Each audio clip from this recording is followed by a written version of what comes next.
कृष्ण अवतार जपे जा राधे राधे ओ जपे जा राधे राधे जपे जा राधे राधे जपे जा राधे राधे जपे जा राधे राधे राधे अलवेली सरकार जपे जा राधे राधे राधे अलवेली सरकार जपे जा राधे राधे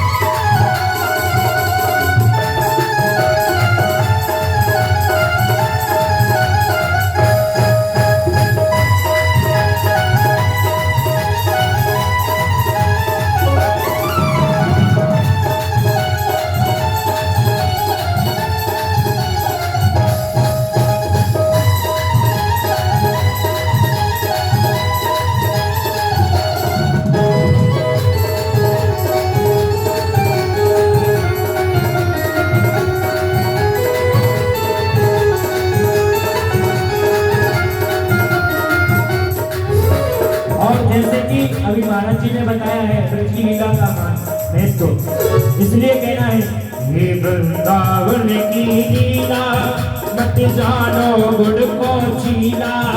ये वृंदावन की लीला मत जानो गुड़ को छीला। ये वृंदावन की लीला मत जानो गुड़ को छीला।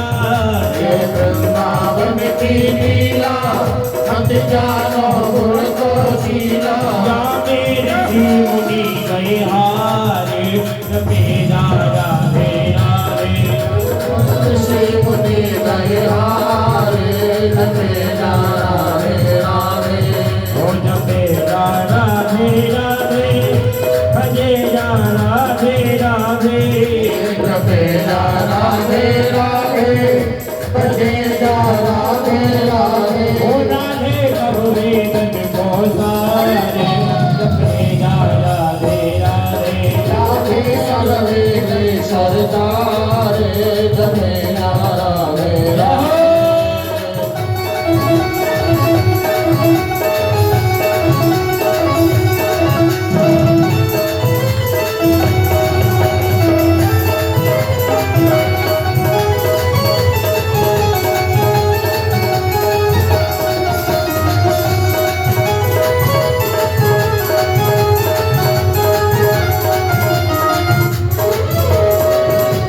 वृंदावन में आयो तेने राधा नाम नहीं गायो।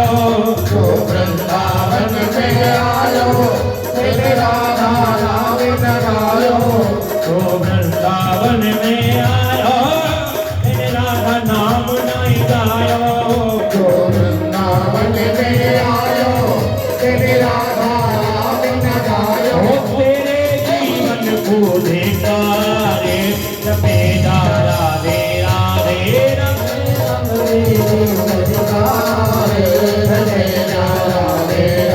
ओ राधे सबे धन को सारे जपे जा राधे राधे राधे सब वेदन को सारे राधे राधे ओ राधे अलवेली दरबार जपे जा राधे राधे अलवेली सरदार जपे जा राधे राधे।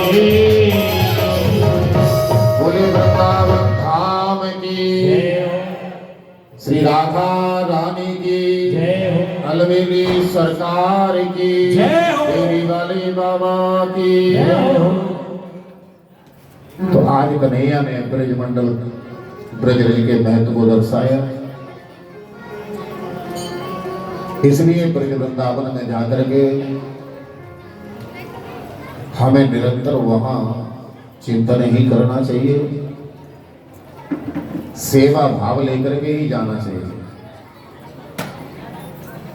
ब्रज में जाने के लिए अथवा तीर्थों में जाने के लिए हम लोग जाते तो हैं सब जगह,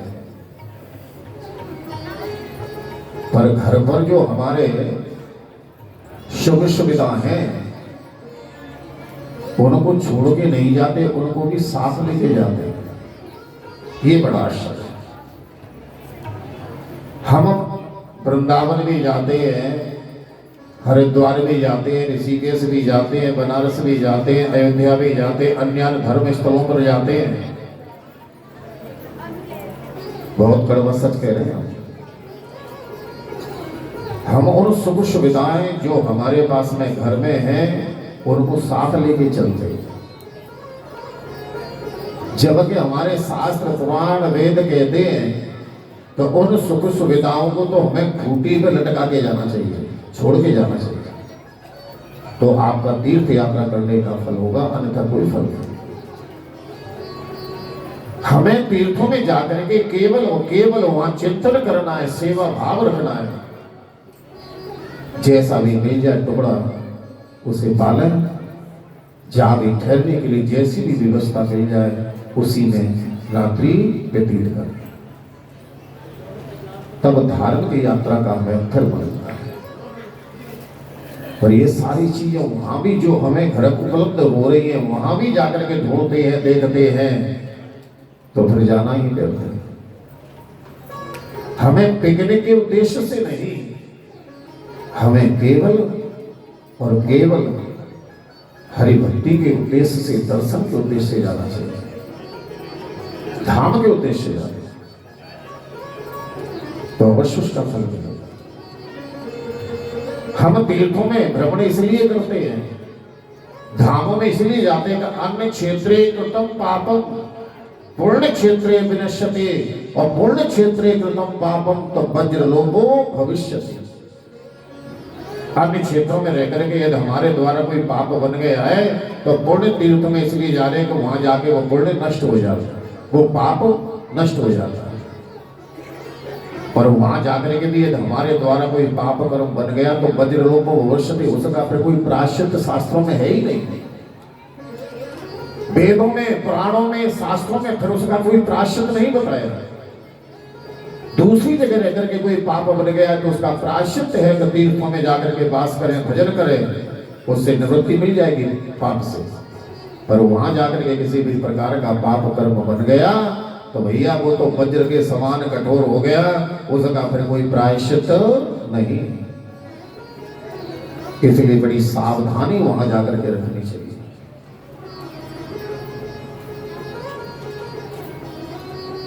सुखदेव भगवान कहते हैं कि राजन, प्रभु ने अपनी इन बाल लीलाओं के माध्यम से नर, कुंवर और मणिग्रीव का उद्धार किया है। भगवान श्री कृष्ण ने सुखिया मालिन के ऊपर भी कृपा की है। सभी ब्रजवासियों को लाला कन्हैया के दर्शन भय, पर यह ब्रजमंडल के अंतर्गत सुखिया नाम की एक मालिन थी, उसको आज तक कन्हैया के दर्शन नहीं लगे। जब जब ये नंद भवन में दर्शन करने के ताई आई तब तक लाला कन्हैया मिली नहीं। तब एक दिन दुखित मन से किसी भूदेव से, ब्राह्मण से पूछा, पंडित जी ऐसा कोई उपाय बताओ ना जैसे कन्हैया के दर्शन है जाए। पंडित जी बोले कुछ दान करो, दान करने के लिए मेरे पास धन नहीं है। अरे मैं तो ब्रज की गली गली में जाकर के फल बेचूं, वहां से अपनी जीविका चलाऊं। तो तू एक काम कर, नंद भवन की 108 परिक्रमा 1 महीने तक लगा, तो वो दर्शन रह जाएंगे।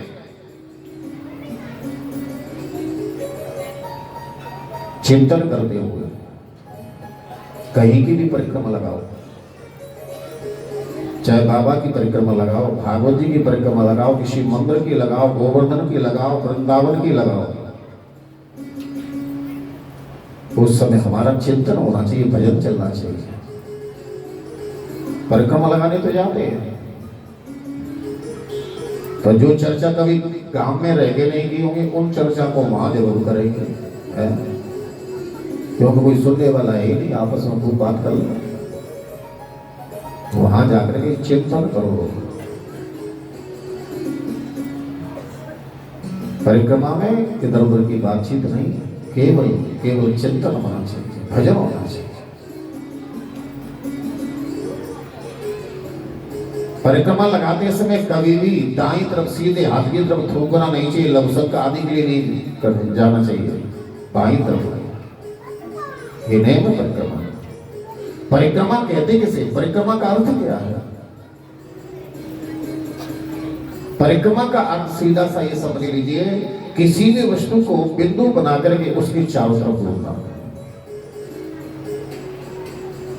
किसी चीज को बिंदु बनाए, उसकी चारों तरफ घूम रहे हैं, जैसे सुई की घड़ी घूमती रहती है।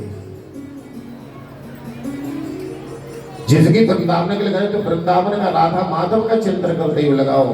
गिरिराज जी की परिक्रमा कर रहे हैं तो राधा माधव का, गिरिराज जी का चिंतन करते हुए, दर्शन करते हुए लगाओ। अच्छा, कुछ परिक्रमा आजकल उससे भी चल रही है, वाहनों से है, प्रेम से बोलो, बस इतना ही। देखो, आज के बाद में कल परसों की 2 दिन की कथा हो रहे हैं।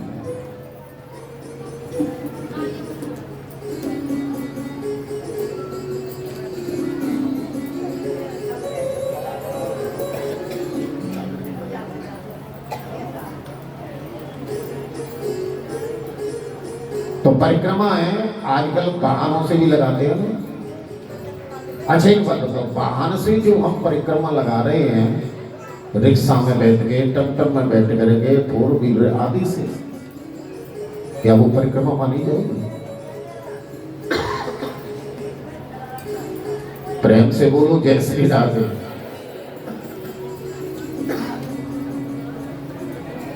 क्या वो परिक्रमा है? और हम तो ऐसे ही ज्यादा लगाते हैं, उसे परिक्रमा नहीं कह सकते।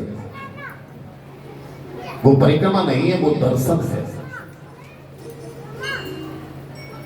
परिक्रमा तो हम पैदल चलेंगे तो उसी को मान्यता होगी, पर किसी वाहन में बैठ करके हम घूम रहे हैं तो वो परिक्रमा नहीं, वो दर्शन चल रहा है, दर्शन यात्रा है।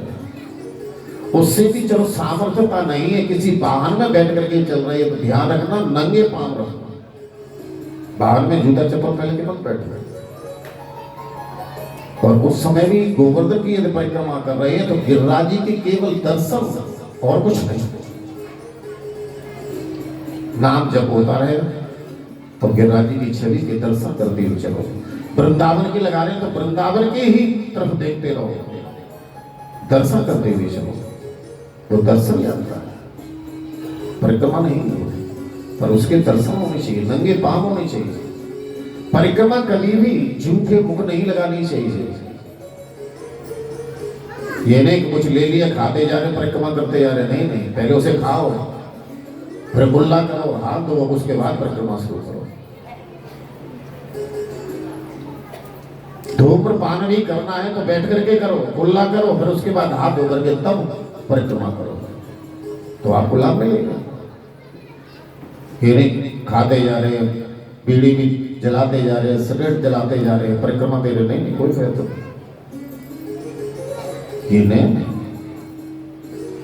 तो सुखिया मालिक को जब कह दिया कि नंद भवन की 108 परिक्रमा प्रतिदिन लगाओ, ये बेचारी सुबह 4 बजे आती, नंद भवन की 108 परिक्रमा लगा के फल बेचने के लिए चली जाती। परिक्रमा लगाते लगाते आज अंतिम दिवस आ गया, परिक्रमा लगाई पर लाला कन्हैया के दर्शन आए भरे। तभी आने फल की टोकरी नंद भवन के दरवाजे पर रख ली, स्वयं वहीं बैठ गई और इसने निश्चित किया कि या नंद भवन की देहली को मैं जब तक त्यागूंगी नहीं, तब तक कन्हैया के मुझे दर्शन नहीं हो जाएंगे, चाहे मुझे कितना भी समय व्यतीत क्यों न हो जाए। पर अब यहां से मैं जब जाऊंगी, जब लाला के दर्शन करूंगी। नंद भवन की देहली पे बैठ गई, कृष्ण चिंतन कर रही है, बीच बीच में आवाज भी लगा रही, अजी कोई फल ले ले, फल, अजी कोई फल ले लो। श्री कृष्ण गोविंद हरे मुरारी, हे नाथ नारायण वासुदेवा। श्री कृष्ण सभी बोले हरे मुरारी, हे नाथ नारायण वासुदेवा।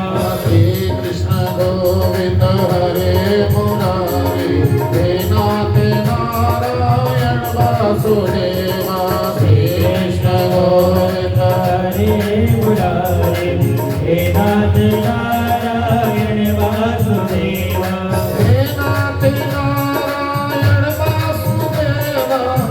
नाथ नारायण वासुदेवा हे नाथ नारायण वासुदेवा हे नाथ नारायण वासुदेवा हे नाथ नारायण वासुदेवा हे नाथ नारायण वासुदेवा हे नाथ नारायण वासुदेवा हे नाथ नारायण वासुदेवा श्री कृष्ण गोविंद हरे मुरारी हे नाथ नारायण वासुदेवा श्री कृष्ण गोविंद हरे मुरारी हे नाथ नारायण वासुदेवा श्री कृष्ण गोविंद हरे मुरारी हे नाथ नारायण वासुदेवा श्री कृष्ण गोविंद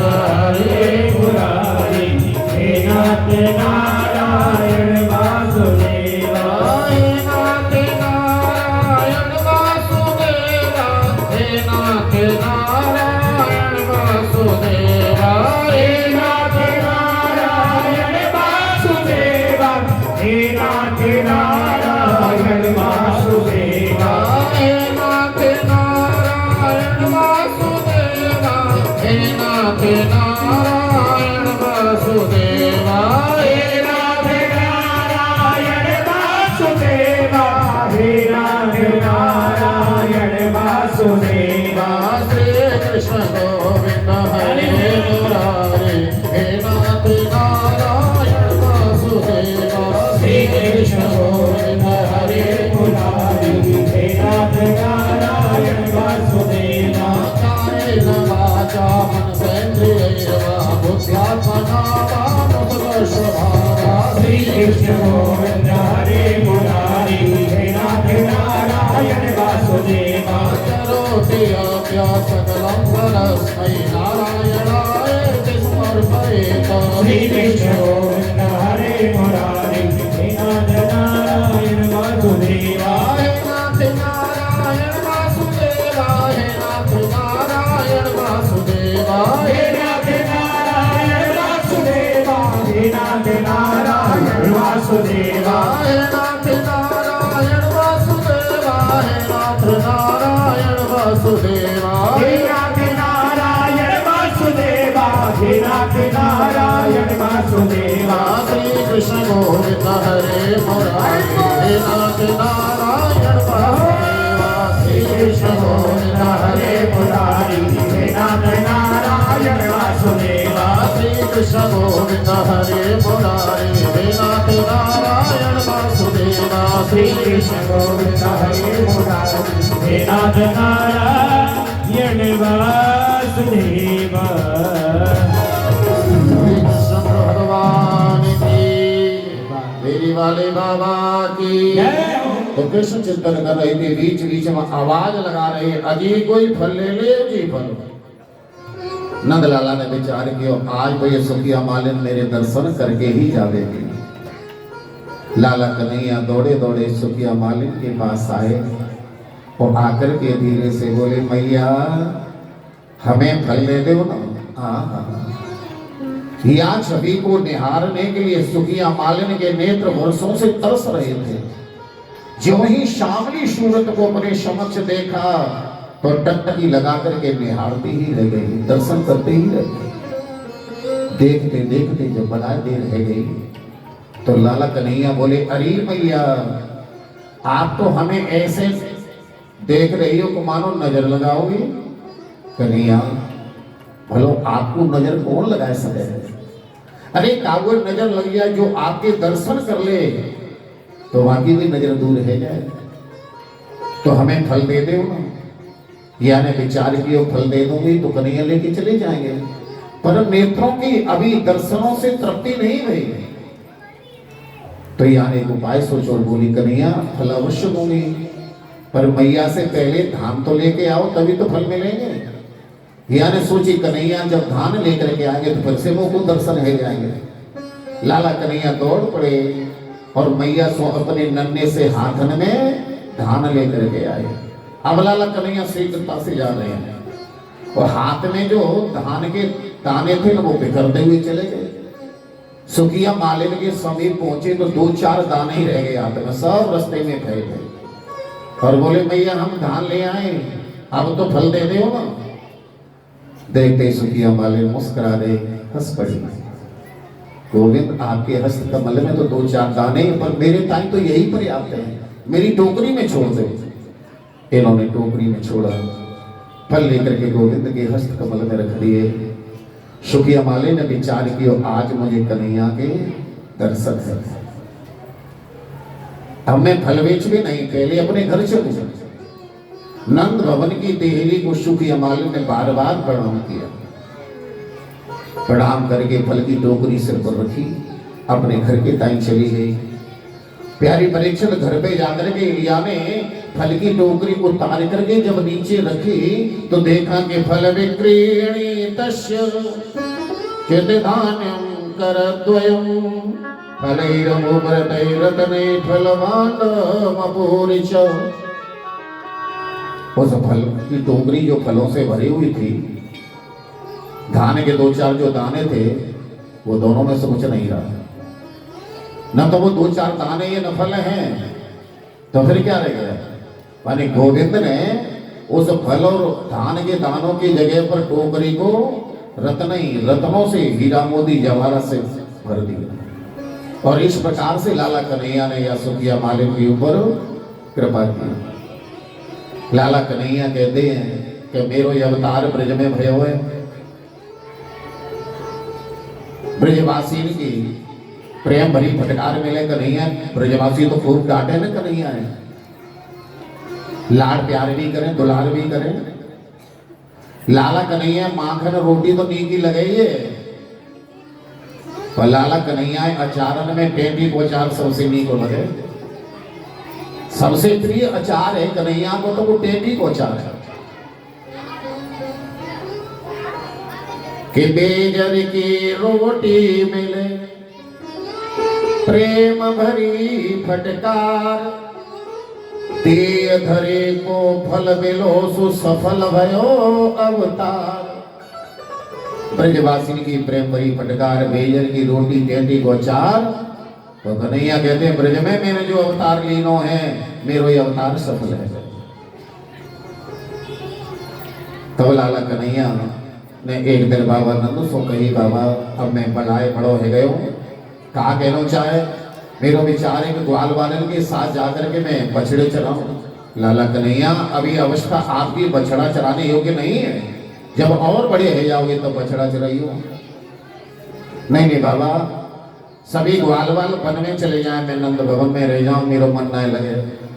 तब लाला कन्हैया के हाथों से बाबा ने बछड़न को पूजन करायो, ग्वाल वालन को बुलवायो और कहा भैया ग्वाल वालो आज से मेरो कनुआ तुम सभी के साथ वन में बछड़ा चराए हुए जाएगो।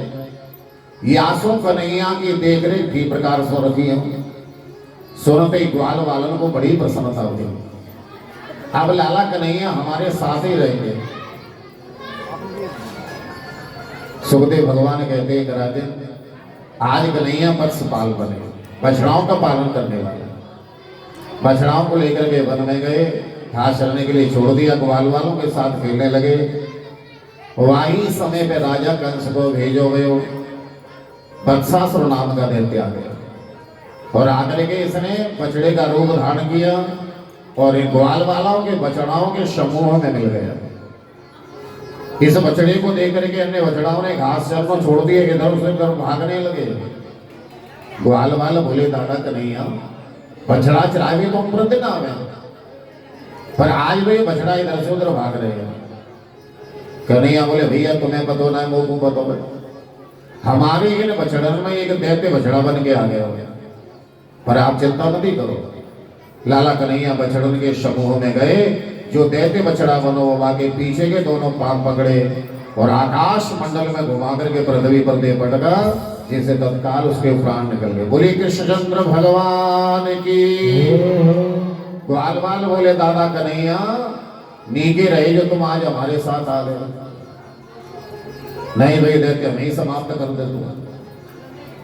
संध्या वेला में बछड़ाओं को लेकर के वृंदावन में आए और ग्वाल वालों ने बाबा नंद सो कही, बाबा आप तो कह रहे कनुआ की देख रेख रखी हो, अरे हम यहाँ की देख रेख कहाँ रख सके, ये हमारी देख रेख कर रहे हैं। सारो वृतांत बना। एक दिन पुनः बछड़ा चराने के लिए गए तो राजा कंस का भेजा हुआ बकासुर दैत्य आया, बगुले का रूप धारण करके। बगुला देखने में बड़ा सुंदर लगता है, प्रेम से बोलो जय श्री राधे।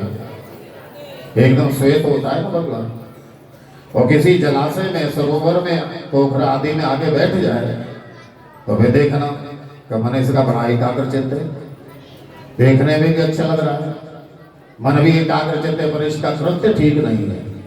क्योंकि जैसे ही मछली निकलती है उसे बस काली चौंक से पकड़ा वो निकल जाता है। तो ये बगुला क्या है? ये बगुला पाखंड का प्रतीक है। किसका प्रतीक है? पाखंड का। भगवान को पाखंड प्रिय नहीं है। भगवान कहते हैं कि मुझे पाखंड प्रिय नहीं है, मैं पाखंड को तो नष्ट कर देता हूं। पर वर्तमान समय में तो पाखंड चरम सीमा पर है ना। जितना लोग पाखंड कर लेते हैं उतनी चमक जाते हैं, पर ये चमक दमक ये कितनी है? 4 दिन की है। 4 दिन की चांदनी फिर अंधेरी रात है। भक्ति में पाखंड कभी नहीं करना चाहिए। ऊपर से तो देखने में ऐसा लगता है कि बहुत बड़े भगतजी हैं, और अंदर उनके कैची चलती रहती है।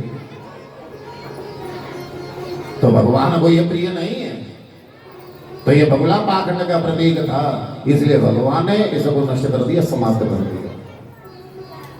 फिर अगासुर नाम का दैत्य आया, विशाल अजगर का रूप धारण करके।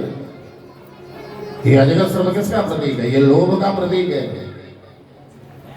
उधर पूर्ति के लिए सभी ग्वाल वालों को निकल गया, तो भगवान ने कहा कि मुझे ये भी प्रिय नहीं। भगवान ने इसका भी वध करके उद्धार किया। भगवान को जैसे पाखंड प्रिय नहीं है, इसी प्रकार से भगवान को लोभ भी प्रिय नहीं है। पीछे भी हमने वर्णन किया, अपने आप के लिए लोभ खूब करो, पर ठाकुर जी के कार्य में कभी लोभ नहीं करना चाहिए। ठाकुर जी के निमित्त एक कार्य चल रहा है, पाटोत्सव को उपलक्ष्य में चल रहा है, तो खूब दिल खोल करके काम हो रहा है कि नहीं? तो ठाकुर जी को ये प्रिय है। ठाकुर जी का सुंदर सुंदर श्रृंगार हो रहा है, सुंदर राजभोग, बाल भोग, संध्या भोग, और सबको प्रसादी भी सुंदर मिल रही है, खूब चमक चमक भी है। तो ये ठाकुर जी को प्रिय है, पर लोभ प्रिय नहीं। अपने लिए हम जीवन में चाहे कितना भी लोभ कर ले वो चलेगा, पर ध्यान देना कभी भी ठाकुर जी के निमित्त कोई भी कार्य करो तो उसे तो उदारता से करना चाहिए। दिल खोल करके करोगे तो ठाकुर जी को वो प्रिय है। इसलिए भगवान ने इसका भी वध कर दिया, इसे भी नष्ट कर दिया। सुखदेव भगवान कहते हैं कि राजन, भगवान की माया से पितामह ब्रह्मा जी मोहित हो गए और भगवान के बछड़े और ग्वाल वालों का हरण कर लिया। और ये लीला मेरे गोविंद के पूरे 1 वर्ष चली। भगवान ने उसी प्रकार से ग्वाल वाल बछड़ा को अपने शरीर से प्रकट किया, बिल्कुल ठीक वैसे ही जैसे थे। 1 वर्ष जब ये लीला चली तब इन्हें ज्ञात हुआ कि जिनको मैंने बालक समझाया ये सब पूर्ण ब्रह्म परमेश्वर है। तब भगवान से आकर के पितामह ब्रह्मा जी ने क्षमा याचना मांगी कि नौमीद्यते प्रभु से तड़ नंबराय भुय्यावतं सपरिपेक्षल सम्मुखाय वन्य सृजे कमल वेत्र विषाण वेणु लक्ष्मश्रिये मृदपदे पशुपांग जाय। हे पशुपांग जाय, हे नाथ, इस संसार में स्तुति करने योग्य है तो केवल एक आप हैं। आप मायाधिपति हैं और आपकी माया से मोहित होकर के और मैं आपकी ही परीक्षा ले बैठा। मेरे से गोविंद जो अपराध बना है उस अपराध को आप क्षमा करें। कि कर जोरे ब्रह्मा बोले सुनहु नंद के लाल, देव ब्रह्म पद और मोहि करो ब्रजग्वाल। भगवान आपने जो ब्रह्मा को पद मोह दीनो है ना, या का और को दे मोकू नहीं चाहिए, और मोकू तो आप अपने ब्रज को ग्वाला बनाएंगे। जब अपने ब्रज को ग्वाला बना लोगे तो आपकी लीलाओं का अवलोकन करने का मुझे अवसर प्राप्त हो तो रहेगा। बार बार नाक को रगड़ा भगवान के चरणों में ब्रह्मा जी ने, पर ब्रह्मा को भगवान ने क्षमा नहीं की हो। केवल इतना ही कहा कि 84 कोष ब्रजमंडल की प्रदक्षिणा करके अपने ब्रह्मलोक जाओ।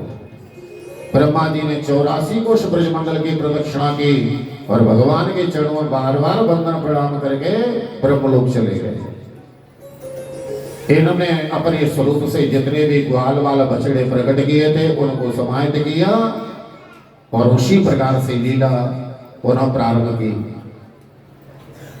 लाला कन्हैया जब और बड़े हुए तो कार्तिक मास शुक्ल पक्ष अष्टमी तिथि को बाबा नंदसु बाबा कन्हैया ने कही, बाबा अब मैं पलाए बड़ो है गए, आज से बछड़ा चरानो बंद, आज से हम गैया चराएंगे।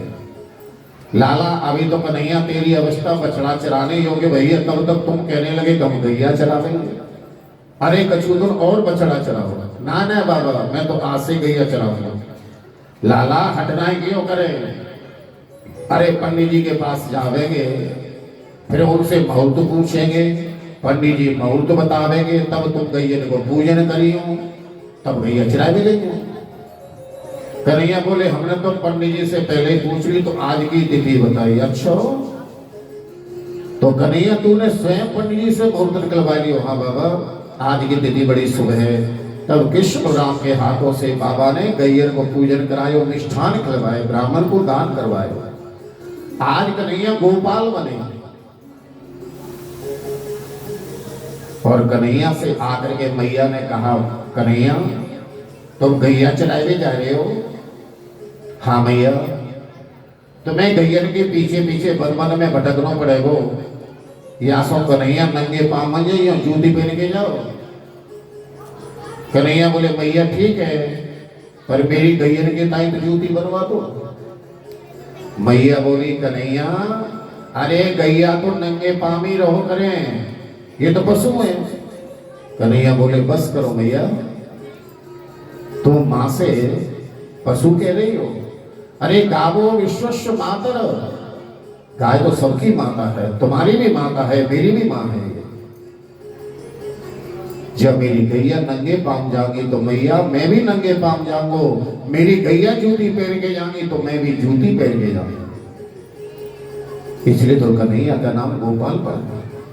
और कन्हैया ने 5 नियमों का पालन किया है ब्रज में रह करके, जब तक ब्रज में रहे। कभी जूती नहीं पहनी, नंगे पाँव रहे। जब तक कन्हैया ब्रज में रहे हैं तब तक इन्होंने सिले हुए वस्त्र नहीं पहने, धोती कचरी पीताम्बर धारण किया।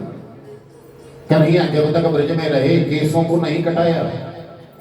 कन्हैया जब तक ब्रज में रहे मुकुट नहीं पहना, केवल मोर पंख धारण करते थे। कन्हैया जब तक ब्रज में रहे किसी प्रकार का कोई अस्त्र शस्त्र धारण नहीं किया, केवल बंसी धारण करते थे। कन्हैया ब्रज से जब मथुरा में पधारे तो मथुरा में जाके जूते भी पहने, सिले वस्त्र भी पहने, केसों को भी कटाया, मुकुट भी पहना और अस्त्र शस्त्र भी धारण किए, पर ब्रज में रह करके इन 5 नियमों का पालन किया। प्यारे परीक्षा नृत्य गैया को चराने के ताई जावे। एक दिन गैया को चराते चराते तालवर में पहुंचे, जो कि बलदाऊद भैया के द्वारा धैर्य का सुनाम के दैत्य का वध करा करके उद्धार किया। प्यारे परीक्षित यमुना के जल में कालिया नाग का वास था, जिसके कारण से यमुना का जो निर्मल स्वच्छ पवित्र जल था वो विषैला हो गया, दूषित हो गया। और इतना विषैला जल हो गया है कालिया नाग के कारण से, यमुना के किनारे पर जितनी भी वृक्षावली थी, लता पताएं थी, वो सब सूख गई। केवल मात्र एक कदम वृक्ष रहा बराबर। और अभी इसलिए रह गया कि एक बार गौड़ जी अमृत का कलश लेकर के जा रहे थे। मार्ग में जब थकावट हुई तो इस कदम वृक्ष पे आकर के गौड़ जी ने विश्राम किया, और विश्राम करते समय उस कलश में से अमृत की बूंदें कुछ झलक गई, वृक्ष पर गिर पड़ी। उस अमृत के प्रभाव से आज भी वो हरा भरा है।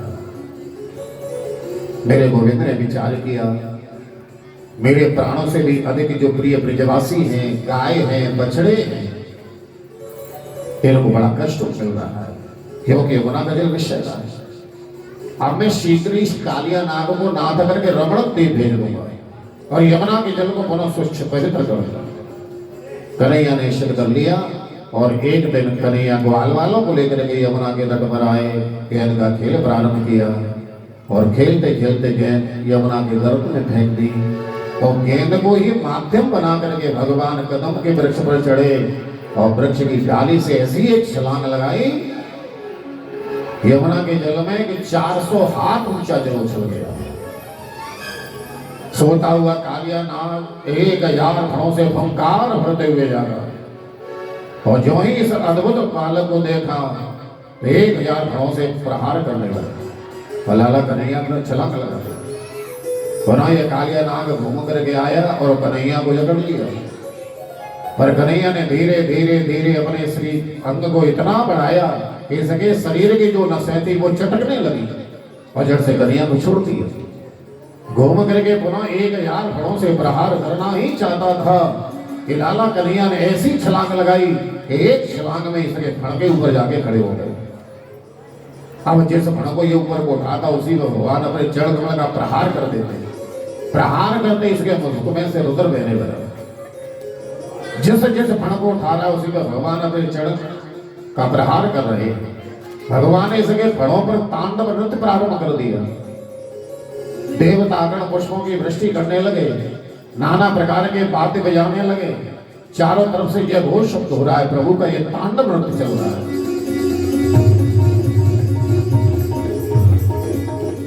तांडव गति मुंडन पर नृत्यति वनमाली, तांडव गति मुंडन पर नृत्यति वनमाली। पम पम पटकत थम थम थम थन ऊपर नाग वधू वाली, तांडव गति मुंडन पर नृत्यति वनमाली। सम सम सन कादिक मम मम मम महादेव पेट सबहि ताली, तांडव गति मुंडन पर नृत्यति वनमाली।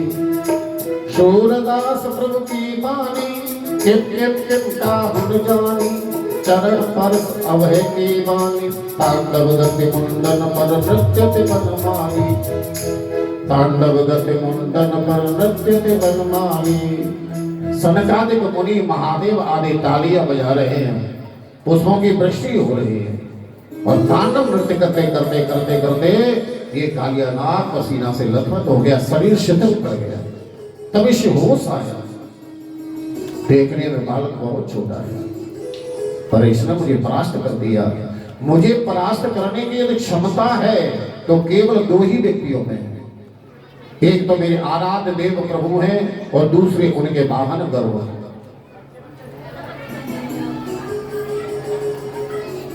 जितने भी ये छोटे छोटे बालक हैं ना, ग्वाल बाल हैं, कन्हैया के जितने भी ये ग्वाल बाल हैं छोटे छोटे, सब पीछे जाओ। जो भी बैठे हुए खड़े हो जाए सब बच्चे, छोटे छोटे जो पीछे जाओ, वहां चकाचक चल रहा है।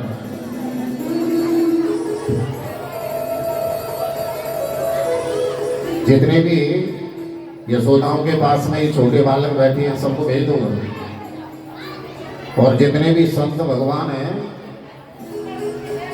जो आवाज सुन रहे हो, सभी संत भगवान पीछे जाकर के प्रसाद ग्रहण करें। सभी संत, सभी ग्वाल बाल, सभी बालक चले जाए। बोले कृष्ण बलदेव की जय। तो मुझे परास्त करने की क्षमता है तो केवल 2 में ही है, या तो मेरे प्रभु में या उनके वाहन गरुड़ में। तो ये गरुड़ तो है ही नहीं और इन्होंने मुझे परास्त कर दिया। इससे सिद्ध होता है कि इस ब्रज में मेरे भगवान का अवतार हो गया। युद्ध करना बंद कर दिया, भगवान के चरणों में गिर पड़ा। प्रभु आपने अवतार धारण कर लिया तो मुझे अवगत क्यों नहीं कराया? भला आप अवगत करा देते तो मैं आपसे युद्ध क्यों करता? भगवान बोले कालिया तुमने समय कहाँ दिया? अरे जैसे ही मैं पहुंचा तुमने 1000 फणों से प्रहार करना शुरू कर दिया। भगवान आपका पदार्पण कैसे हुआ? गेंद को माध्यम बनाया, और तुम्हारे इस गर्त में रहने के कारण से यमुना का जो निर्मल स्वच्छ पवित्र जल था वो आज विषैला हो गया, दूषित हो गया, जिससे मेरे प्राणों से भी अधिक प्रिय ब्रजवासी है गाय बछड़े उनको कष्ट हो रहा है। भगवान यमुना का जल दूषित हो गया तो इसमें मेरा क्या दोष है? भगवान बोले भाव तुम्हारे कारण से ये जल दूषित हुआ है, कह रहे मेरा क्या दोष है? भगवान बताइए मेरा क्या दोष है? तुम्हारे कारण से ही तो हुआ है। भगवान एक बात पूछो, बन के पूछो। तो प्रभु पहले आप ये बताओ कि मुझे जन्म देने वाला कौन है? भगवान बोले वो तो हमने दिया, बड़ी कृपा की, ये सर्वयोनि ने जन्म दे दिया मुझे। मेरा जो क्रूर स्वभाव है ये स्वभाव किसने प्रकट किया? भगवान बोले वो भी हमने किया। मेरे अंदर जो विषय है वो प्रकट किसने किया? भगवान बोले वो भी हमने किया। प्रभु जब सब कुछ करने वाले आप हैं तो इसमें मेरा अपराध क्या है? मेरा दोष ही क्या है? अरे व्यक्ति का जैसा स्वभाव होगा वैसा वो बर्ताव करेगा। जैसा मेरा स्वभाव था वैसे मैंने बर्ताव किया। इसमें भला मेरा कोई अपराध हो, मेरा कोई दोष हो तो आप बताएं। भगवान मूक हो गए, बोले नहीं। कालिया नाग ने, नाग पत्नियों ने भगवान की पूजा की, अभिषेक किया, स्तुति प्रार्थना की और नाग पत्नियां कहती है प्रभु हमारे पति से बढ़कर के संसार में दूसरा कोई भाग्यशाली नहीं है। बड़ भागी है हमारे पति और हम भी बड़ भागी नहीं है। वो कैसे? इन चरण कमलों के लिए इंद्रादिक देवता, सनकादिक मुनि, महादेव, पितामह ब्रह्मा जी भी तरसते रहते हैं, पर ये चरण कमल उनको भी प्राप्त नहीं हो पाते। अरे चरण कमल की बात छोड़िए, आपके चरण कमल की नख ज्योति भी प्राप्त नहीं होती। और वो चरण कमल आज हमारे पति के मस्तक पे धाड़े हुए हैं, तो भला इनसे संसार में बड़भागी अधिक कौन हो सकता है? इनका ऐसा स्वभाव नहीं होता, आपके दर्शन नहीं होते तो हमें भी आपके दर्शन नहीं होते। हम भी बड़े भाग्यशाली नहीं है कि आपके साक्षात श्री विग्रह के दर्शन हो। इधर में ब्रजवासियों को जब पता चली कन्हैया यमुना में कूद गए तो ब्रजवासी रोते हुए यमुना के तट पर आ गए। ये मैया यशोदा तो यमुना में कूदना ही चाहे, जब कन्हैया ना रहे हो तो मैं भी ना जीवित रहूंगी। तो दाऊ जी ने रोक लिया, मैया मेरे कलुआ को कोई कछु बिगाड़ ना सके। वो कालिया नाग को नाद करके शीघ्र आते होंगे। कन्हैया के अभाव में ब्रजवासी ऐसे तड़प रहे हैं जैसे जल के अभाव में मीन मछली तड़पती है। भगवान बोले कालिया नाग तुम रमण देव परिवार के साथ जाओ। प्रभु मैं वहां नहीं जाऊंगा। क्यों? वहां आपके वाहन गढ़ रहते हैं, मुझे खा जाएंगे, समाप्त कर देंगे। अब गढ़ तुमसे कुछ नहीं कहेंगे, क्योंकि तुम्हारे प्रत्येक फड़ पर मेरा चरण चिन्ह है और इस चरण चिन्ह को देख करके वो समझ जाएगा कि अब कालिया नाग भी भगवान का भक्त हो गया तो तुम्हारा सम्मान करेगा। भगवान को अपने फण पर विराजमान किया और धीरे धीरे उस गर्त में से, जल में से कन्हैया को बाहर किया। ब्रजवासियों ने जल से बाहर कन्हैया को निकलते हुए देखा तो सबके मुख पर प्रसन्नता छा गई। मां यशोदा ने तो अपने हृदय से कन्हैया को लगा लिया। कालिया नाग परिवार के सर रमण द्वीप चला गया और मेरे गोविंद की कृपा से यमुना का जल पुनः निर्मल स्वच्छ पवित्र हो गया। बोले कालिया मर्दन भगवान की, काली देह पे खेलन आयो रे मेरा बारो सो कन्हैया। काली देह पे खेलन आयो रे मेरा बारो सो कन्हैया। काली देह पे खेलन आयो रे मेरा बारो सो कन्हैया। काली देह पे खेलन आयो रे मेरा बारो सो कन्हैया। मेरो बारो सो कन्हैया, मेरो छोटो सो कन्हैया। मेरो बारो सो कन्हैया, मेरा छोटो सो कन्हैया। मेरो बारो सो कन्हैया, मेरो छोटो सो कन्हैया। मेरो बारो सो कन्हैया, मेरा छोटो सो कन्हैया। काली देह पे खेलन आयो रे मेरो बारो सो कन्हैया। काली देह पे खेलन आयो रे मेरा बारो सो कन्हैया।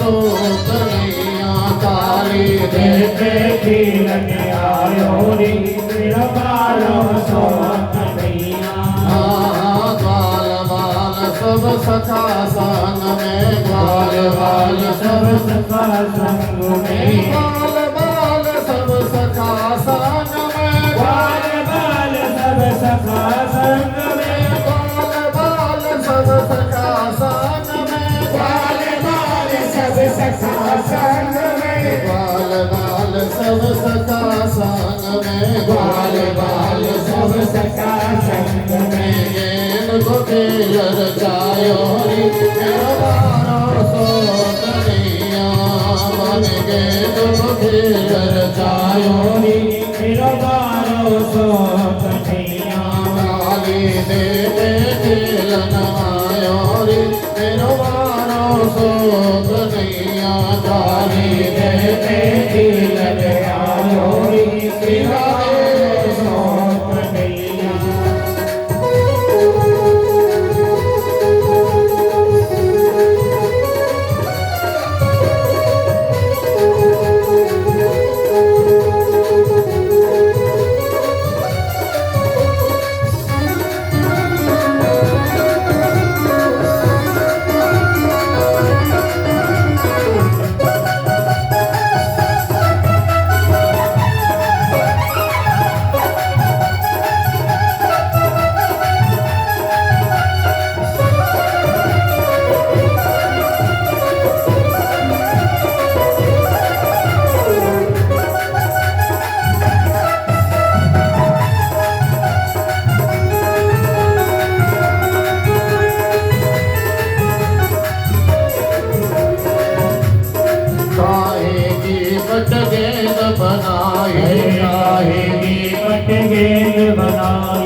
पट गेंद बनाई रेशम की पट गेंद बनाई रेशम की पट गेंद बनाई रेशम की पट गेंद बनाई रेशम की पट गेंद बनाई रेशम की पट गेंद बनाई रेशम की पट गेंद बनाई रेशम की पट गेंद बनाई तो चंदन गला लायो रे मेरो सो कन्हैया चंदन गला लायो रे मेरो सो कन्हैया काली दे लगायो रे मेरो सो कन्हैया काली दे लगायो रे मेरो सो कन्हैया ओ मेरो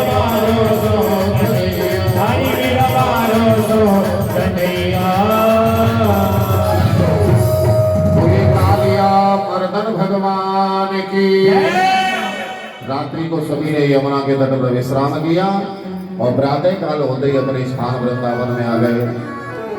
मेरे गोविंद नित्य प्रति गायों को चराने के लिए जाते हैं और एक बार कन्हैया ने गाय और ग्वाल वालों की अग्नि से भी रक्षा की। अग्नि का पान करके भगवान की इन बाल लीलाओं में सहायता प्रदान करने के लिए वर्षा ऋतु आई और वर्षा ऋतु के बाद में शरद ऋतु का आगमन होगा। लाला कन्हैया जब सुबह गैया चरावे वन में जावे तो ब्रज की गोपियां अपने अपने घर के दरवाजे पर खड़ी होकर के गोविंद के दर्शन करती हैं। जब तक कृष्ण दर्शन ये नहीं कर लेती तब तक घर के काम धंधों में इनका मन नहीं लगता। ये नित्य नेम है। तो धोताएं अपने दरवाजे पर खड़ी होकर के दर्शन करें और सांझ को वन की डगर में जाके खड़ी हो जाए। अब हमारे कन्हैया गैया चरा के आमते ही होंगे, उनके दर्शन करेंगे। तो धोता है घर से और सांझ को वन की डगर में जा करके प्रेम से बोलो जय श्री राधे। और ये मेरे गोविंद की खड़ी खड़ी ये शोभा का वर्णन करती है कि बरहा पीडम नटवर बपु कर्णयो कर्णिकारं बिभ्रदवास कनक कपिशं वैजयन्ती च मालां हिरण्ध्रान वेणोरदर्शुदय पूरयन् गोपवृन्दये वृन्दारण्यं शुभधर्मणं प्रापिशत गीत कीर्ति। ये कन्हैया कैसे है? नटखट है। कन्हैया तीन जगह से टेढ़े मेढ़े हैं। प्रेम से बोलो जय श्री राधे। कन्हैया स्वयं टेढ़े, इनकी चाल टेढ़ी, कन्हैया की वाणी भी टेढ़ी। समझ में पावे कोई समझ पावे। बड़ा पीडम मोर पंख धारण किए हुए हैं, घुंघराल इनके केस हैं, लाल लाल इनकी कपोल हैं, कानों में मकराकृत कुंडल झिलमिला रहे हैं, गले में वैजयंती माला शोभायमान हो रही है। श्याम तन है, उस श्याम तन पर पीतांबर लहरा रहा है। गैयाओं के पीछे भी चल रहे हैं तो गायों के खुरों से जो धूली है आकाश मंडल की ओर उड़ रही है और उस धूली के कण गोविंद के श्री अंग पर पड़ रहे हैं जो कि श्वेत हैं, जैसे चमचमाने लगते हैं। इनके पतले पतले अग्राव्रत हैं, होष्ट हैं, जिनका पान वो सोत बंसी हर प्रदक्षिण करती रहती है।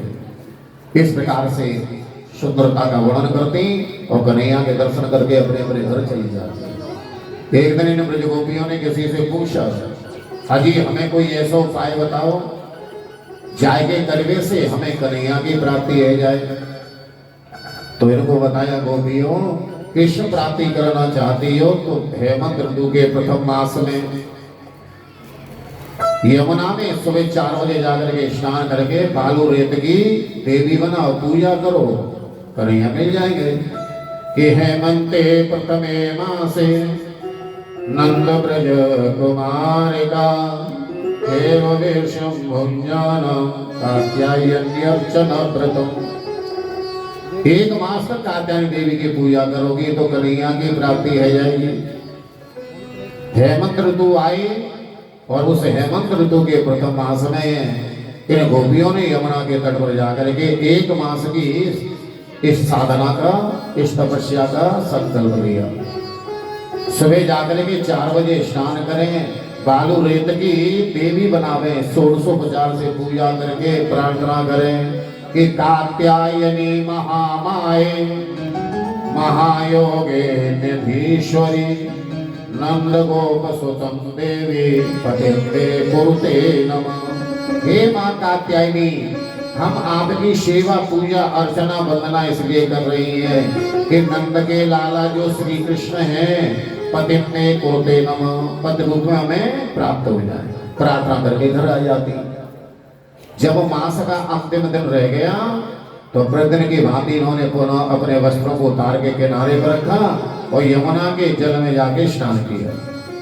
पीछे से कन्हैया पहुंचे, इनके रंग बिरंगे जो वस्त्र थे उनको उठाए और कदम की डालियों पर डाल दिए, स्वयं डाली से छिपके बैठ गए।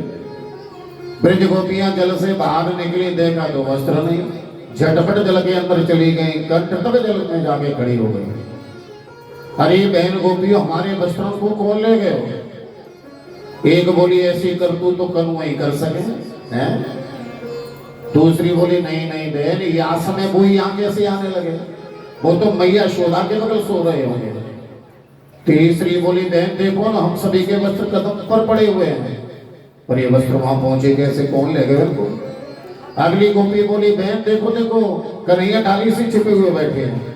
सभी ने कन्हैया के दर्शन किए और कहा श्याम सुंदर कि आकंठ मग्ना सीतो दे वेबमानास्तम ब्रुवन।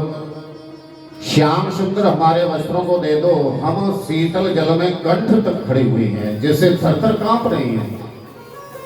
कन्हैया बोले हमने तो ना लिए। महाराज आपने ना लिए तो कहा ये वस्त्र अपने आप चल के वहां पहुंच गए। कहा गई ये वस्त्र आपके हैं, वस्त्र तो हमारे ही हैं। कहा वो और के ना है सके पर ये वस्त्र हमारे हैं। देखिए ये गोपियां 4 प्रकार के स्वभाव वाली हैं। पीछे भी हमने निवेदन किया कि जिस व्यक्ति का जैसा स्वभाव होता है वो अपने स्वभाव के अनुसार ही बर्ताव करता है? सज्जन है तो सज्जन अपना स्वभाव से बर्ताव करेगा, गुरुजन है तो वो अपने स्वभाव से बर्ताव करेगा। पीछे भी हम निवेदन कर रहे थे कि सज्जन व्यक्ति को अपनी सज्जनता का त्याग नहीं करना चाहिए। यदि हम अपनी सज्जनता का हम त्याग कर देंगे तो दुर्जन में और हमारे में फिर भेद ही क्या रह जाएगा, फर्क ही क्या रह जाएगा। तो जैसा जिसका जो स्वभाव है उसी प्रकार से वो संबोधन करता है। तो ये गोपियां 4 प्रकार के स्वभाव वाली हैं, ब्राह्मण क्षत्रिय वैश्य और शूद्र। और जैसा जिसका स्वभाव है उसी प्रकार से संबोधन कर रही है कि श्याम सुंदर ते दास्य करवाम तबोदितम देहि वांसांस भरमज्ञ चेद्रा के ब्रुवामहे। श्याम सुंदर ते दास्य, श्याम सुंदर हम आपकी दासी हमारे वस्त्रों को दे दो। ये किस स्वभाव वाली है? दास भाव शूद्र का, शूद्र स्वभाव की। करवाम तबोदितम, श्याम सुंदर हम आपकी सेवा करेंगी, हमारे वस्त्रों को दे दो। ये है वैश्य स्वभाव की। देहि वांसांस से धर्मज्ञ, हे धर्मज्ञ, हे धर्म के जानने वाले हमारे वस्त्रों को दे दो। ये क्षत्रिय स्वभाव की। चेद्रागे ब्रुवाम, हे श्याम सुंदर हमारे वस्त्रों को दे दो, नहीं तो तुम्हारी शिकायत करेंगी। ये ब्राह्मण स्वभाव की। शिकायत करोगी किससे? राजा कंस से, तो कर दे। गोपियों तुमने वरुणदेव का अनादर किया, अपमान किया है। यदि अपने वस्त्रों को लेना चाहती है तो जल से बाहर निकलो, तो हाथ उठा करके भगवान सूर्य नारायण वरुणदेव को प्रणाम करो। ये गोपियां जल से बाहर निकली, हाथ उठा करके भगवान वरुणदेव सूर्य नारायण को प्रणाम किया।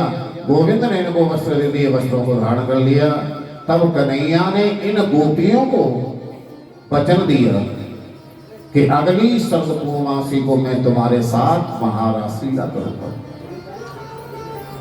यदि इस प्रसंग को ध्यान देना आध्यात्मिक दृष्टि से देखा जाए, पहले तो ये समझ लें इस समय हमारे कन्हैया की अवस्था मात्र 5.5 वर्ष है और गोपियों की अवस्था अधिक से अधिक 8 वर्ष। सब 8 वर्ष से नीचे है, छोटी। दूसरी बात, कृष्ण कौन है? परमात्मा है। गोपियां कौन है? जीव है। कन्हैया ने गोपियों के वस्त्रों को नहीं चुराया। आप हो गए, अभी तो आप सुना रहे थे, तो आध्यात्म दृष्टि से देखें। गोपी जीव है, कृष्ण परमात्मा है। जब ये जीव परमात्मा को प्राप्त जब करना चाहता है, परमात्मा से जब मिलना चाहता है, तो तब तक मिलने का अधिकारी नहीं होता जब तक माया रूपी आवरण नहीं हट जाता।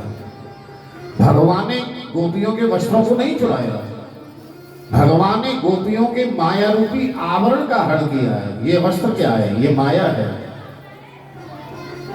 मंदिर में जाते हैं, जब तक ठाकुर जी का पर्दा पड़ा हुआ है तब तक दर्शन होते हैं क्या?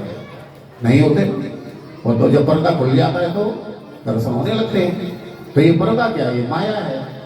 हमारे इन नेत्रों के सामने, दृष्टि के सामने जब तक माया रूपी पर्दा है तब तक भगवान को हम देख नहीं पाते।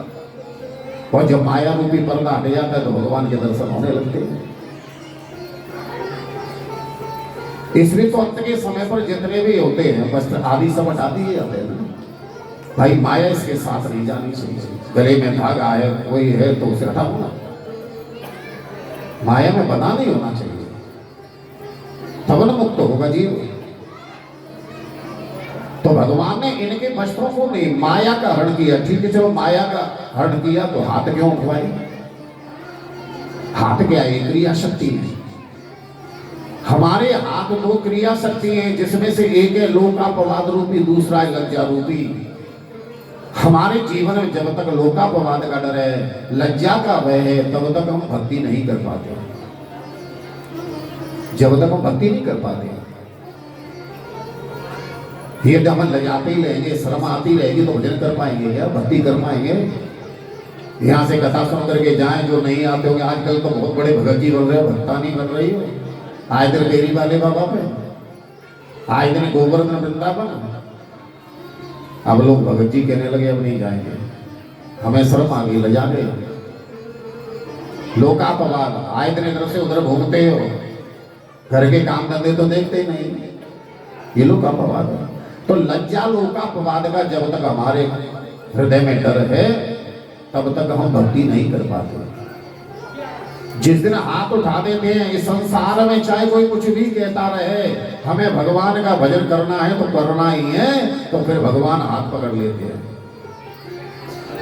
और कह देते हैं कि सर्व पूर्णमासी की रात्रि को महाराज नहीं करूंगा, अर्थात भगवान अपने जीव को ग्रहण कर लेते हैं। अच्छा, भक्ति प्राप्त कैसे होती है? प्रेम से बोलो, नहीं बताएंगे। भक्ति कैसे प्राप्त होती है सुनना नहीं चाहते? ये सुनना चाहते तो जोर से बोलते हो। सुनना चाहते हो? प्रेम से बोलो, जय श्री राधे। अच्छा, भक्ति कहां से प्रारंभ होती है? प्राप्त कैसे होती है भक्ति? बहुत ध्यान से सुनना। क्या मंदिर में जाकर के भक्ति प्राप्त होती है? मंदिर में जाना शुरू कर देंगे हम, तब भक्ति प्रारंभ हो जाती है? नहीं नहीं नहीं, वास्तवता में भक्ति प्रारंभ होती है घर से। वास्तवता की भक्ति जो प्रारंभ होती है वो घर से होती है। अब आप पूछेंगे, विचार करेंगे घर से कैसे होती है? घर से इसलिए होती है कि सबसे पहले यदि हम अपने घर में, पीछे भी बताया था एक दिन, अपने घर में रह करके अपने से बड़ों की यदि सेवा करना प्रारंभ कर दिया और बड़े भाव से सेवा करना शुरू किया है, तो धीरे धीरे पर आपके हृदय में भक्ति भी जागृत होने लगे। जब तक अपने बुजुर्गों की सेवा नहीं करोगे, तब तक चाहे कहीं भी दुनिया में घूम लेना, तुम्हें भक्ति प्राप्त होने वाली नहीं। ये भक्ति का प्रारंभता की सीढ़ी है। ये भक्ति के प्रारंभ में जो सीढ़ी है वो घर है। घर में अपने बुजुर्गों की, सास ससुरों की, माता पिता की, अपने से बड़ों की सेवा में करते रहेंगे, उनको प्रसन्न कर लिया, तो फिर धीरे धीरे जल्दी जल्दी चढ़ते चले जाओगे और भगवान को भी प्राप्त कर लोगे। आज लोगों को भक्ति प्राप्त क्यों नहीं हो पा रही है? इसका कारण यही है कि हम अपने घर में रह करके बुजुर्गों की तो सेवा करते नहीं, उनकी सुनते नहीं, उनकी आज्ञा का पालन नहीं करते, और मंदिर में जाकर के 10 घंटे व्यतीत करते हैं, तो वो व्यर्थ है। पीछे भी हमने नामदेव जी का उदाहरण दिया था। नामदेव ने भगवान को प्राप्त कैसे किया? कोई भजन से थोड़े किया था, केवल माता पिता की सेवा से। तो भक्ति की प्रथम जो सीढ़ी है वो घर है, घर से प्रारंभ होती है। प्रेम से बोलो, जय श्री राधे। ये गोपियां सभी अपने स्थान पर आ गई। लाला कन्हैया वन में गए गैयाओं को चराने के लिए, और भगवान ने ब्राह्मण, मथुरा के ब्राह्मण और ब्राह्मणियों पर भी कृपा की है। मथुरा की ब्राह्मणियों ने कन्हैया को भात खिलाया, इसलिए हमारे ठाकुर का एक नाम पड़ गया भतरौड़ बिहारी। बोलिए भतरौड़ बिहारी भगवान की जय। गैया को लेकर वृंदावन में आए, कृष्ण बलराम वृंदावन में वास कर रहे हैं। प्रेम से बोलो, जय श्री राधे।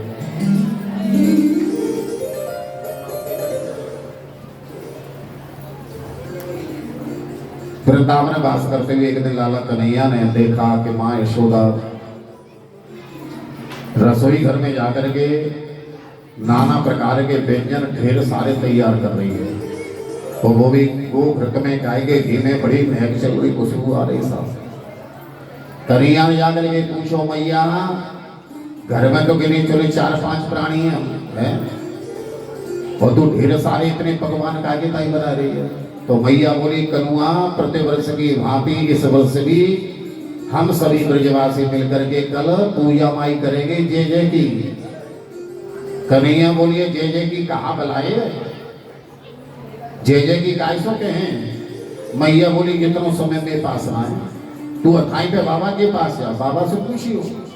कन्हैया दौड़े दौड़े अथाई पे बाबा के पास गए और बोले बाबा मैया ढेर सारे भोजन बना रही है, मैंने पूछी कहाँ करेगी? तो मैया कह रही है पूजा हमारी करेगी जय जय की कहाँ बुलाए? बाबा नंद बोले कन्हैया हम ब्रजवासी प्रतिवर्ष इंद्र देवता की पूजा करें, भोग लगावे। बाबा इंद्र की पूजा क्यों करें? पूजा करें तो प्रसन्न है कि वो जल बरसावे, जल बरसे तो गाय बछड़ को हरी घास प्रकट हो, हम ब्रजवासी को हम पूजा ना करेंगे तो जल ना बरसे को, फिर जल ना बरसे को, पूजा ना करेंगे तो वो रुष्ट हो जाएगा। कबू आपने इंद्र को देखो ना तो मांग मांग के खाओ ना तो इंद्र की पूजा बंद करो, तो मेरे देवता की पूजा करो। कनुआ तेरो देवता कौन है? श्री गोवर्धन महाराज, वो बड़े दयालु हैं, उनको वही साक्षात स्वरूप है। और जब उनकी पूजा करोगे भोग लगाओगे तो तुम्हें दर्शन भी देंगे, मांग मांग के भी खाएंगे। इंद्र रुष्ट है जाएगा तो रक्षा करेंगे, इंद्र जल नहीं बरसावेगा तो मेरे देवता जल भी बरसावेगा। और गोधन को बढ़ाए बारे तो मेरे गिरिराज जी है। लाला तेरी बात ठीक है, पर कोई व्यक्तिगत पूजा ना है, ये सामूहिक पूजा है। तो बाबा ब्रजवासी ने बुलाएगा। कनुआ ने कही तो बाबा ने ब्रज में ढोरा पिटवाएगा। अब ब्रजवासी गोप विचार करने लगे, अरे कल तो अथाई पे इकट्ठे ही रही पूजा में, आज अतिशीघ्र सो कार्य कहाँ पड़ गए हो जो बाबा नंद ने हमको बुलाए हो। अब नंद ब्रज के राजा हैं इसलिए सबको आना बोलो। इकट्ठे भाई आगे पूछो बाबा कहाँ वादे कैसे बुलाए? भैया एक विचार विमर्श करना है।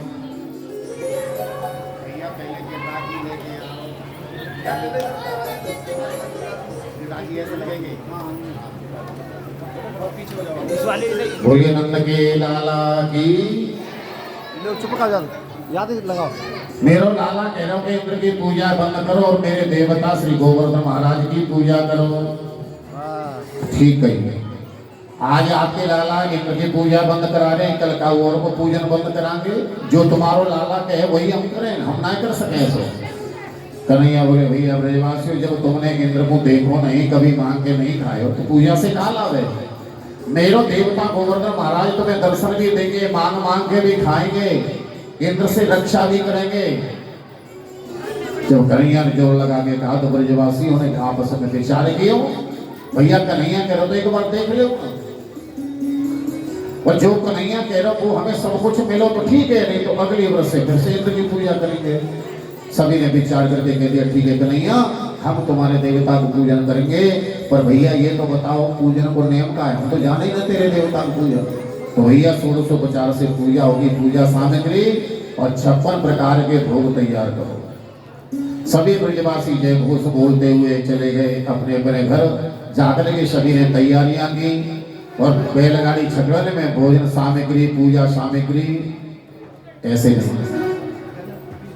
नीचे को इसको फोल्ड करो एक तरफ से, चलो दोनों तरफ से करो।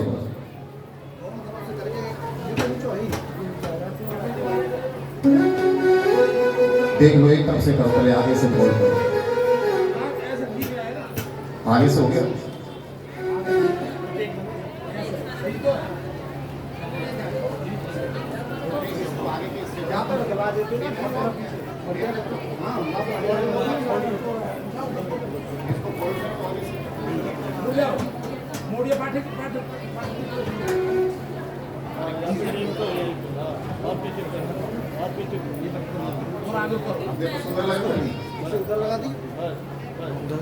लगाइए, अल्लाह को काम ज्यादा।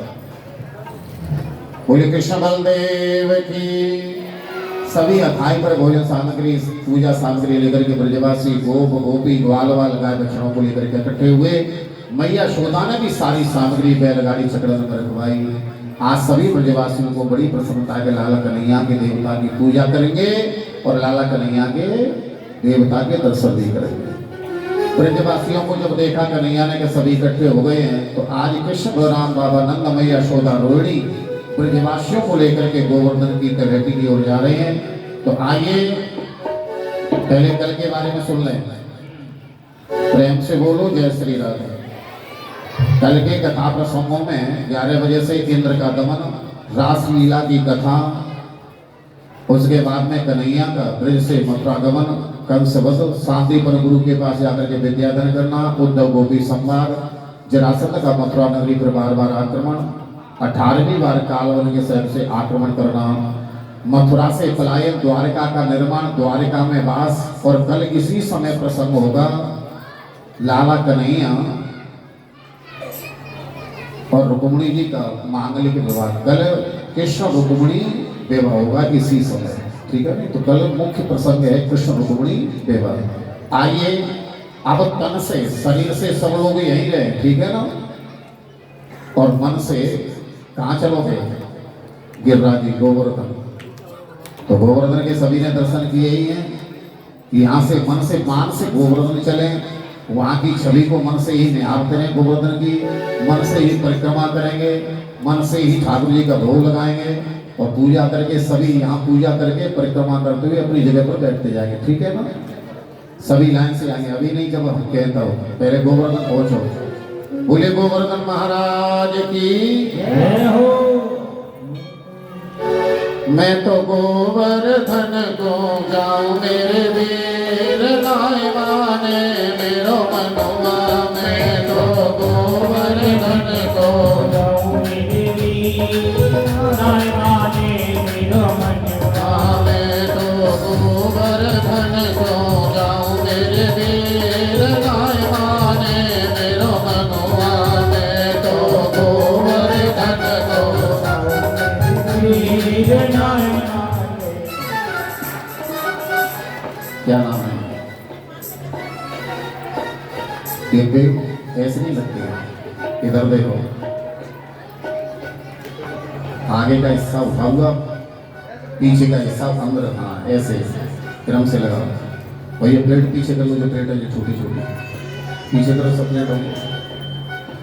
मैं तो गोवर्धन को जाऊं मेरे वीर नाय माने मेरो मनुआ। मैं तो गोवर्धन को जाऊं मेरे वीर नाय माने मेरो मनुआ। नाय माने मेरो मनुआ। सखी नाय माने मेरो मनुआ। नाय माने मेरो मनुआ। ओ नाय माने मेरो मनुआ। मैं तो गोवर्धन को जाऊं मेरे वीर नाय माने मेरो मनुआ।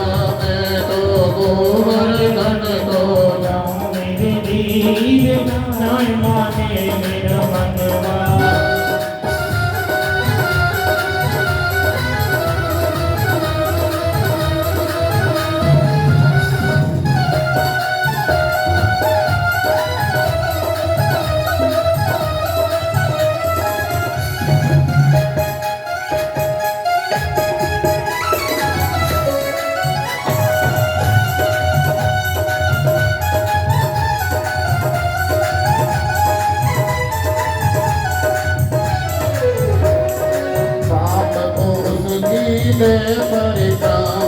सात कोस कीले परिक्रमा।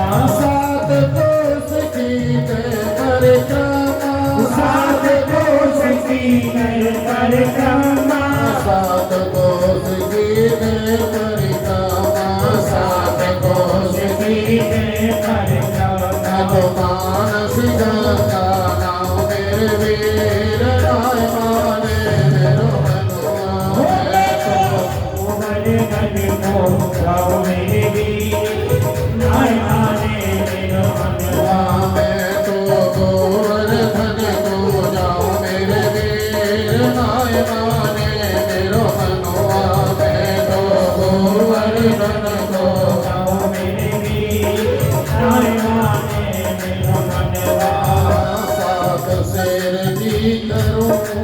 कन्हैया सात शेर की करो कन्हैया सात शेर की करो कन्हैया सात शेर की करो कन्हैया सात शेर की करो कन्हैया सात शेर की करो कन्हैया सात शेर की करो कन्हैया सात शेर की करो कन्हैया तो रावण नाम मेरे वीर नायमाने मेरो मनवा में तो रावण नाम जिताओ मेरे वीर नायमाने मेरो मनवा में तो गोवर्धन को जाओ मेरे वीर नायमाने मेरो मनवा में तो गोवर्धन को जाओ मेरे वीर नायमाने मेरो मनवा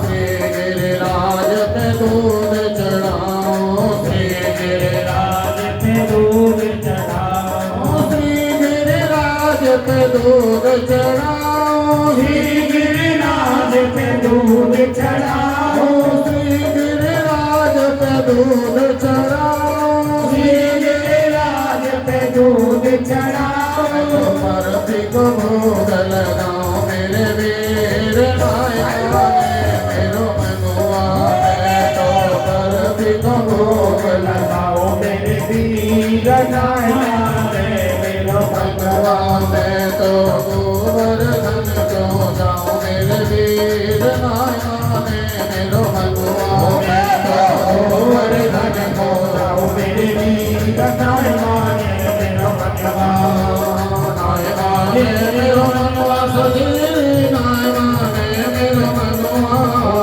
नायकाने मेरो मनवा सही नायमाने मेरो मनवा गोवर्धन को जाओ मेरे वीर नायकाने मेरो मनवा में तो गोवर्धन को जाओ मेरे वीर नायमाने मेरो मनवा में तो गोवर्धन को जाओ मेरे वीर नायकाने मेरो मनवा में तो गोवर्धन को जाओ मेरे वीर नायमाने मेरो मनवा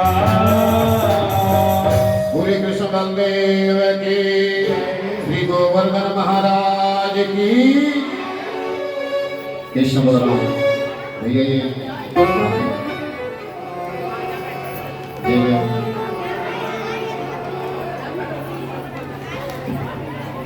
बोलिए कृष्ण बलदेव की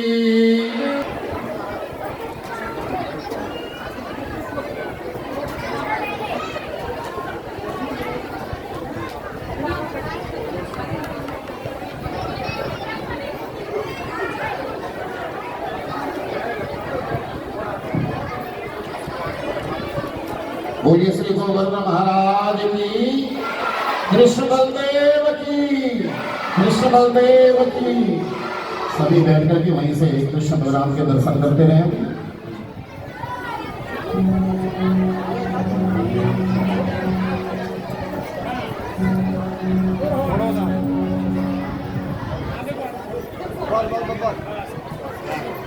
छोटो नहीं है बलाए बड़ो है।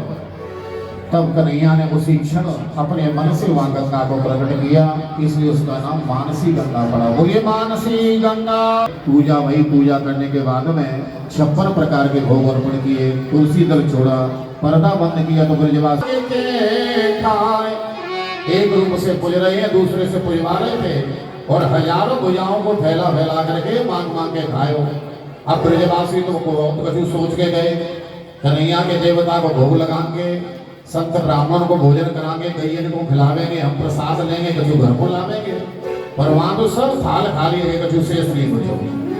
ब्रजवासी के मोड़े नीचे को लटक गए। कन्हैया बोले भैया ब्रजवासियों कैसे दुखी है भैया, तेरो देवता ये कितनी सालन को दुख हो, यहाँ तो कछु बचो ही नहीं। कन्हैया बोले और थोड़ी देर के बाद जो वहीं पर्दा खोलो तो दुगनी सामग्री प्रकट है गई। बोले गोवर्धन महाराज की। अरे लाला कन्हैया तेरो देवता नहीं को है, पहले पावे फिर दुगनों दे, और गोवर्धन महाराज तो है ही ऐसे। हम एक परिक्रमा भाव से लगाए तो वो 10 परिक्रमा के बराबर एक साथ दे देवे। ऐसे श्री गोवर्धन महाराज हैं, सभी ने गाय बछड़ाओं का ब्राह्मण का पूजन किया, सभी को भोजन कराया। आइए तो आप सभी की तरफ से जो नियुक्त हैं परीक्षक जी, पहले वो पूजा करेंगे, महाराज जी करेंगे, उसके बाद में सभी लाइन बना करके आएंगे। पुंडरीकाक्षं सवायाभ्यन्तराजुजयो पुंडरीकाक्षं पुंडरीकाक्ष हस्ते अचल पुष्पं गृहीत्वा ओम कृष्णाय वासुदेवाय हरये परमात्मने प्रणतः क्लेशनाशाय गोविन्दाय नमो नमः। श्री गोवर्धननाथाय नमः। ध्यानारत्य सदा पुष्पाणि समर्पयामि नमः। ओम सहस्रशीलिका पुरुषः सहस्र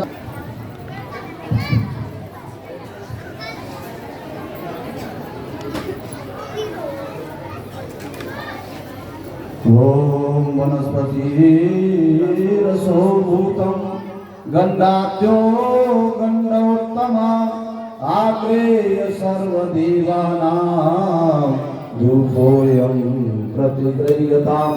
ओम श्री गोवर्धननाथाय नमः। धूपम् आग्रापयामि, दीपं दर्शयामि, दीपान्ते अस्तु प्रक्षाल्य अस्तु प्रक्षालान्ते नैवेद्यं निवेदयामि।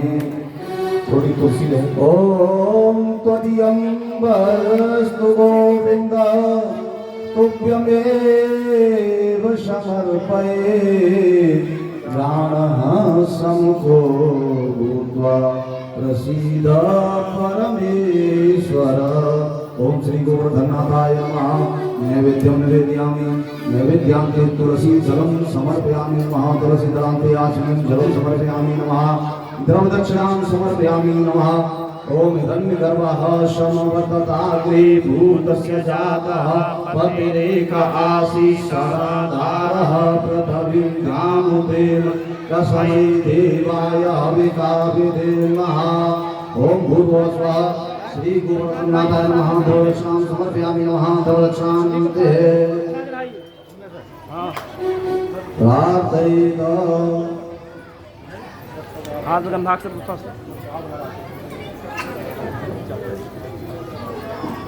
हाथ में अक्षत पुष्प लेकर के प्रार्थना करिएगा।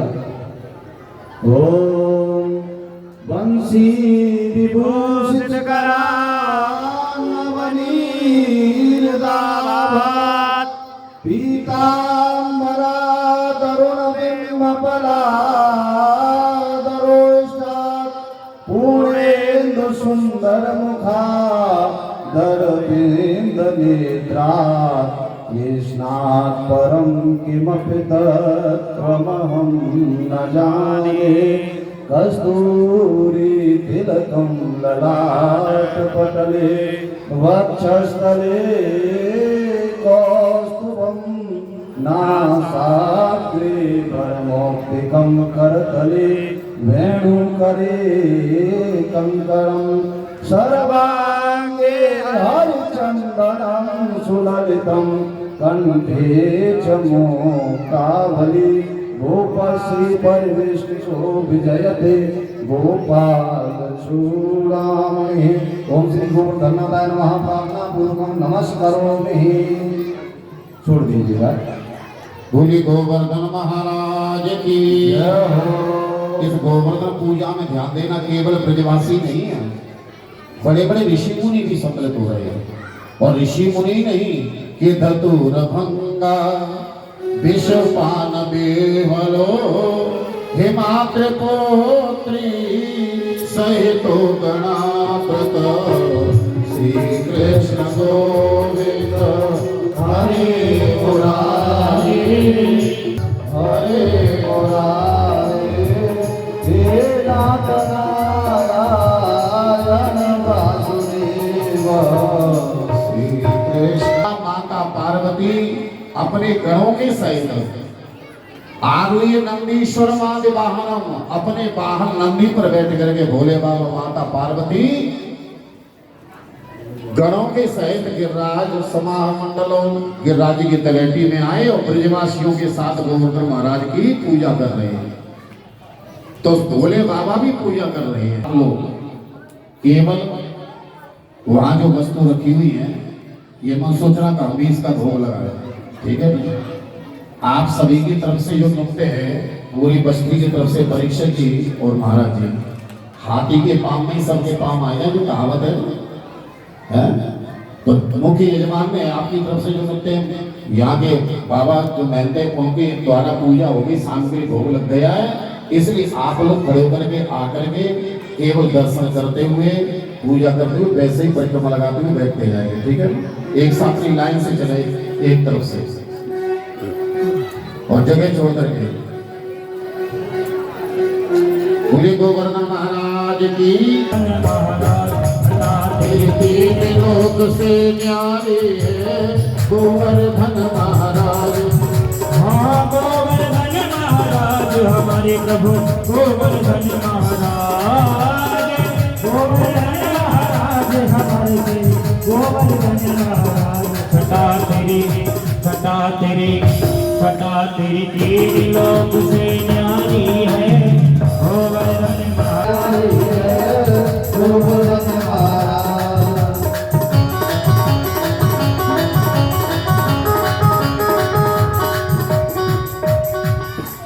तो दो बच्चे यहाँ खड़े हो जाएगा, तखत के पास कोने पे खड़े जाओ।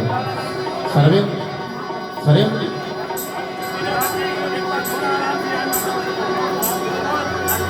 एक कोने पे हो जाओ, एक वहां हो जाओ, यही मनु तुम वहीं खड़े रहो, फिर कोई आगे खड़े करो यहाँ, जैसे इधर को कोई धक्का नहीं मारे।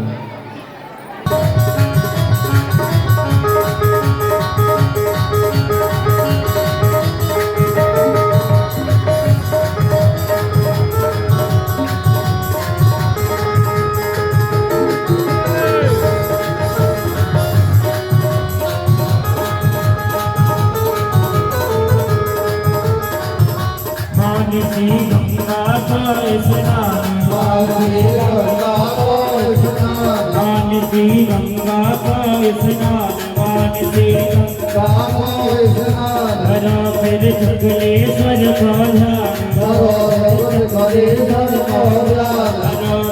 शुक्लेश्वर का ध्यान। गान घाटी पे दही को दान,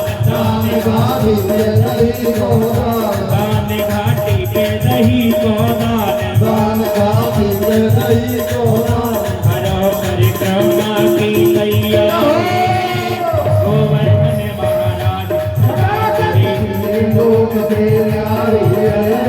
गोवर्धन महाराज।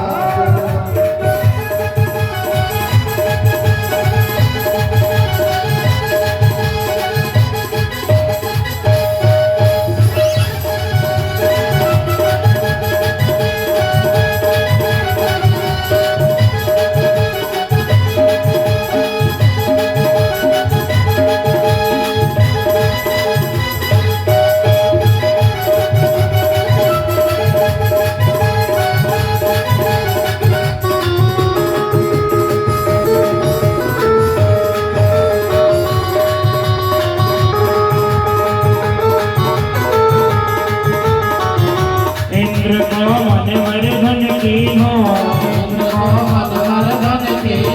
इंद्र को मनवर्धन कीनो, तुवत ब्रज को बचाए लीनो, तुवत ब्रज को बचाए। लगाते समय यहाँ थोड़ा खड़े हो, खड़े हो, व्यवस्था को खराब ना करें, थोड़ा परिक्रमा करते रहे, जिनका पूजन हो जाए। इंद्र को मनवर्धन कीनो, तुवत ब्रज को बचाए लीनो, प्रकट भय कर दर्शन दीनो, प्रकट भय श्री नटवर की महिमा न्यारी है गोवर्धन महाराज। छटा तेरी तीन लोक से न्यारी है गोवर्धन महाराज, छटा तेरी तीन लोक से न्यारी है गोवर्धन महाराज। छटा तेरी तीन लोक से न्यारी है गोवर्धन महाराज।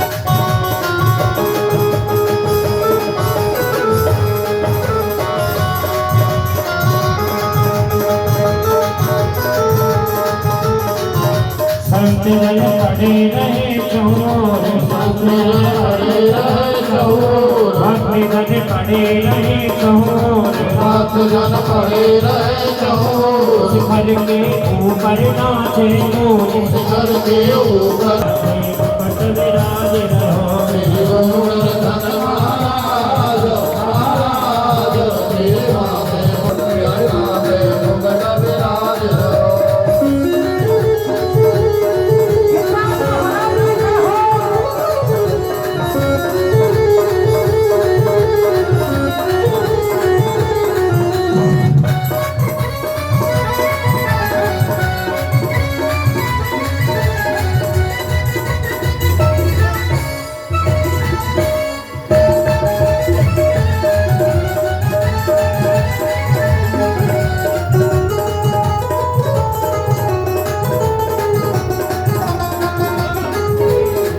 तुम्हें पान चढ़े तुम्हें फूल चढ़े तुम्हें पार चढ़े तुम्हें फूल चढ़े तुम्हें पान चढ़े तुम्हें फूल चढ़े तुम्हें पार चढ़े तुम्हें फूल चढ़े तुम्हें पान चढ़े तुम्हें फूल चढ़े तुम्हें पार चढ़े तुम्हें फूल चढ़े पान चढ़े तुम्हें फूल चढ़े तुम्हें पार चढ़े तुम्हें फूल चढ़े तुम्हें सड़क जोज की हार तेरी माथे मुकुट विराज रहो श्री गोवर्धन महाराज महाराज तेरे माथे मुकुट विराज रहो। तेरी गोवर्धन महाराज महाराज तेरी माथे मुकुट विराज रहो श्री गोवर्धन महाराज महाराज तेरे माथे मुकुट विराज रहो।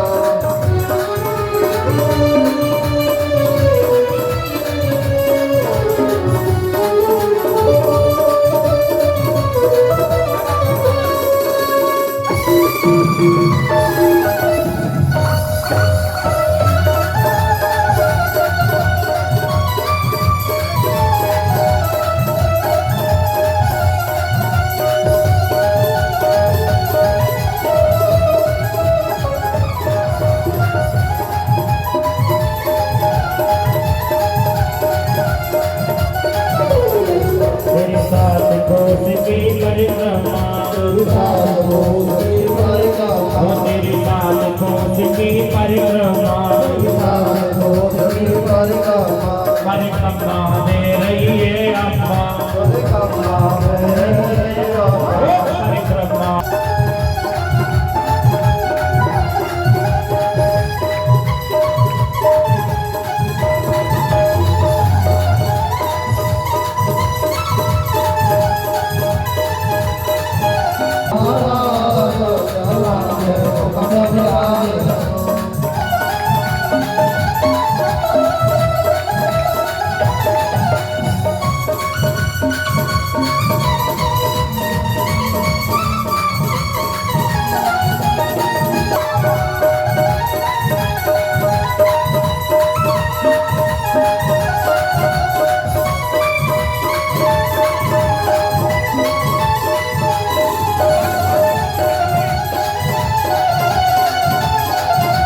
तेरे कान में कुंडल साज रहे